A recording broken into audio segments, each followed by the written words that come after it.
Hello student, discovery chemistry classes में आप सभी का स्वागत है। मैंने पिछले वीडियो में आपको विलेन की सांद्रता में ग्राम पर लीटर की सांद्रता के बारे में जिक्र किया था। आज मैं दूसरी सांद्रता के बारे में जिक्र करता हूं जिसका नाम है नॉर्मलता। तो नॉर्मलता ये भी एक सांद्रता होती है जिसे हम लोग कैपिटल एन से रिप्रेजेंट करते हैं, और कैपिटल एन से रिप्रेजेंट करने के बाद अगर हम इसकी डेफिनेशन के अकॉर्डिंग देखें तो आप लोगों ने ग्राम पर लीटर में सांद्रता के बारे में जैसे पढ़ा है, तो आप लोगों ने डेफिनेशन में पढ़ा है कि किसी 1 लीटर वाले विलेन में उपस्थित विलेय पदार्थ की ग्राम में मात्रा जो प्रयोग करते हैं उसे हम लोग ग्राम पर लीटर में सांद्रता कहते हैं। ठीक उसी प्रकार भी इस डेफिनेशन को हम लोग जब नॉर्मलता के रूप में लिखते हैं तो थोड़ा सा जिक्र कहाँ करते हैं, विलेय पदार्थ की मात्रा पर।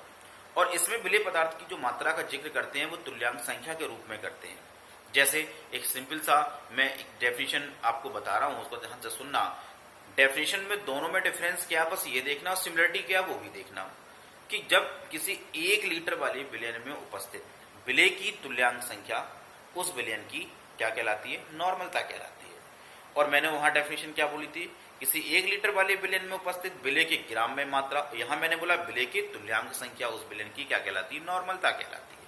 तो एक सिंपल सी डेफिनेशन आप लोग याद रखना कि किसी 1 लीटर वाले विलेन में उपस्थित विलेय की तुल्यांक संख्या उस विलेन की नॉर्मलता कहलाती है, जिसे हम लोग कैपिटल एन से रिप्रेजेंट करते हैं।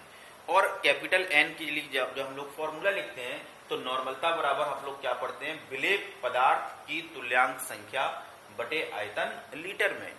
अब क्वेश्चन आता है कि तुल्यांक संख्या निकालते कैसे हैं।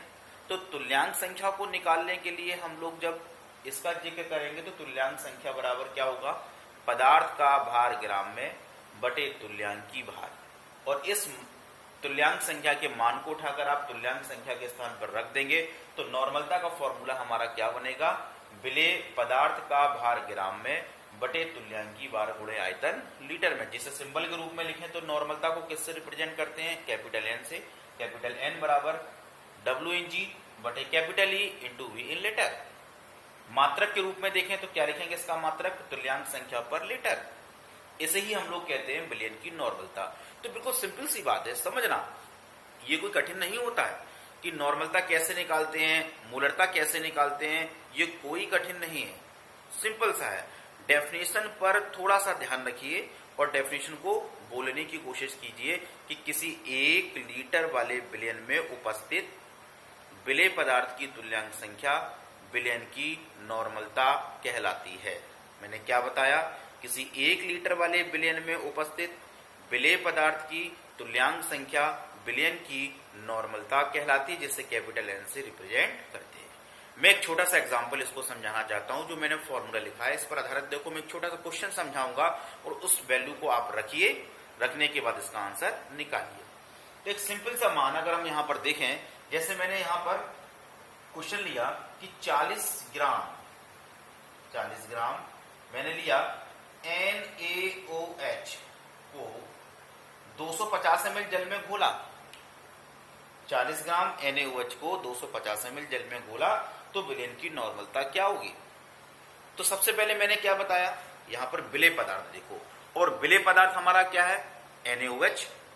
विलेय पदार्थ हमारा क्या, NaOH, और विलायक क्या है हमारा, जल। और विलायक जो जल है वो कितने ml लिया गया, 250 ml। कितने ml लिया, 250 ml। तो विलेन की नॉर्मलता बतानी है।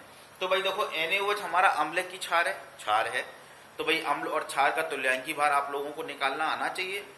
आप लोगों ने पिछली कक्षाओं में पढ़ा भी होगा कि अम्ल अगर है तो अम्ल के लिए आप लोगों ने तुल्यांकी भार निकालने के लिए फॉर्मूला क्या पढ़ते हैं कि अम्ल का अणुभार बटे विस्थापित H+ आयनों की संख्या। और यहाँ पर क्षार है तो क्षार के लिए भी हम लोग क्या लिखेंगे, क्षार का अणुभार बटे विस्थापित OH- आयनों की संख्या।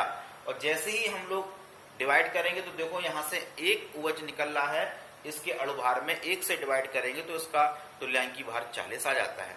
तो अगर हम लोग देखें तो पदार्थ की मात्रा कितने ग्राम दे रखी है, 40 ग्राम। तो 40 को हम कहां रखेंगे, ऊपर रखेंगे।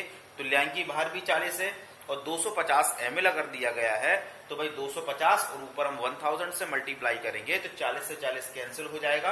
अगर हम छोटा सॉल्यूशन अगर इसको देखें तो मैं यहां समझाने की कोशिश कर रहा हूं, बड़ा ध्यान से समझना इस बात को। मैंने कहा n बराबर